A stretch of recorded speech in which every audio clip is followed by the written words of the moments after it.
आप सब आज जानिएगा कि श्रीमद् भागवत जी में विदुर जी ने श्री मैत्री जी से श्री ध्रुव जी के बारे में कौन से प्रश्न किए हैं। वो प्रश्न हम सबके जीवन में भी अति आवश्यक है। तो सुनिएगा जरा ध्यान से, और आप सभी मेरे वीडियो पर लाइक कर दीजिएगा, चैनल को सब्सक्राइब कर लीजिएगा एंड शेयर करना बिल्कुल मत भूलिएगा, ताकि अच्छी जानकारी आप खुद सुने और दूसरों को भी सुनाए। यदि आपके द्वारा एक आदमी, दो आदमी भगवान के चरणों से जुड़ गया, भगवान की कथाओं को श्रवण करने लगा, उसका पुण्य आपको आधा मिलता है। इसलिए हमें चाहिए कि हमें भगवान की कथा सुनना भी चाहिए और औरों को प्रेरित करके सुनवाना भी चाहिए, इससे पुण्य मिलता है। तो विदुर जी ने श्री मैत्री जी से कहते हैं, सुदुर्लभम यते परम पद हरे। विदुर जी ने पूछा मैत्री जी से, ब्राह्मण मायापति श्री हरि का परम पद तो अत्यंत दुर्लभ है और मिलता भी उन्हीं के चरण कमलों की उपासना से ही है। ध्रुव जी सारा साकार पूर्ण विवेक रखते थे, फिर एक ही जन्म में उस परम पद को पा लेने पर भी उन्होंने अपने को अकृतार्थ क्यों समझा, अपने को अकृतार्थ क्यों समझा। तो सुनिए, मैत्री जी कहते हैं, ध्रुव जी का हृदय अपनी सौतेली माता की बांग वाणों से बिंध गया था तथा वर मांगने के समय भी उन्हें उनका स्मरण बना हुआ था। इसी से उन्होंने मुक्तिदाता श्री हरि से मुक्ति नहीं मांगी।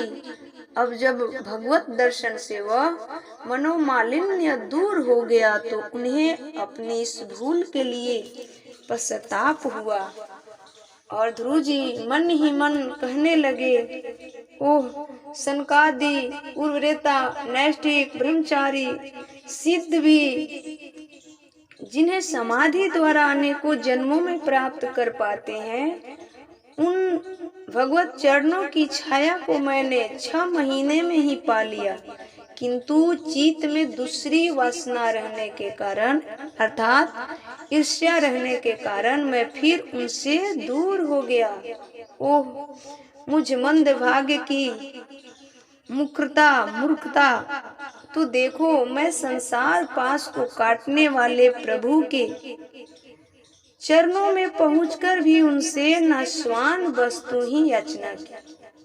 देवताओं को स्वर्ग भोग के पश्चात फिर नीचे गिरना होता है, इसीलिए वे मेरी भगवत प्राप्ति रूप उच्च स्थिति को सहन नहीं कर सके, अतः उन्होंने ही मेरी बुद्धि को नष्ट कर दिया। तभी तो ध्रुव जी अपने को मुझ दुष्ट ने नारद जी की अर्थात बात भी स्वीकार नहीं की। यद्यपि संसार में आत्मा के सिवा दूसरा कोई भी नहीं है, तथापि सोया हुआ मनुष्य जैसे स्वप्नों में अपने ही कल्पना किए हुए व्याघ्र से डरता है, उसी प्रकार मैंने भी भगवान की माया से मोहित होकर भाई को ही शत्रु मान लिया और व्यर्थ ही द्वेष रूप हार्दिक रोग से जलने लगा।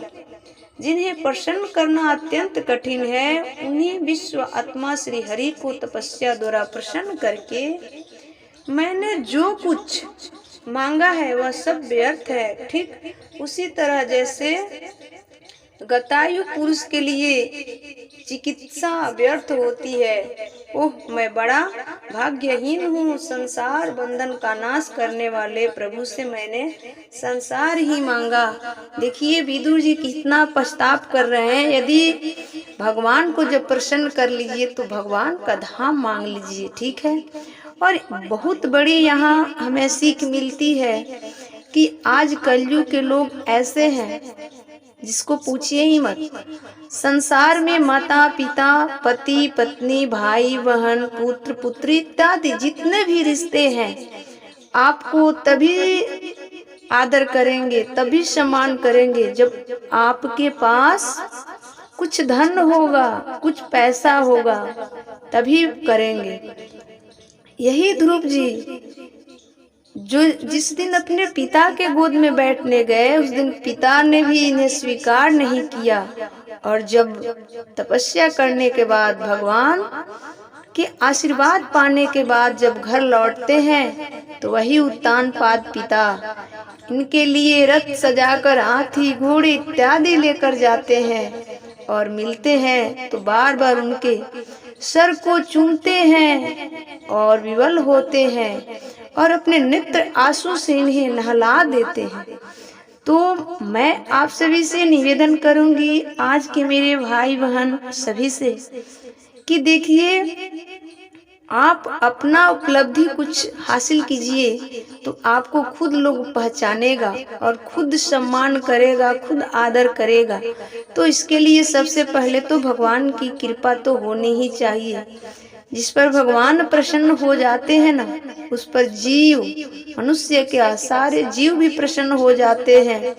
जिस दिन ध्रुव जी वन से लौट रहे थे, उस दिन गांव नगरवासी, उसके सौतेली माँ, उसके उत्तम भाई भी उनसे प्रसन्न होकर उनसे लिपट लिपट कर मिलते हैं। लेकिन उस दिन की बात याद करो जिस दिन पिता श्री गोद में ना बैठाए। इसलिए कहते हैं अपनी उपलब्धि हासिल करो। ठीक है, अपनी उपलब्धि रहेगी तो सब सम्मान करेगा, सब आदर करेगा, सब पूछेगा। यदि अपनी उपलब्धि नहीं है तो आप बड़े इंसान है, कोई नहीं पूछेगा।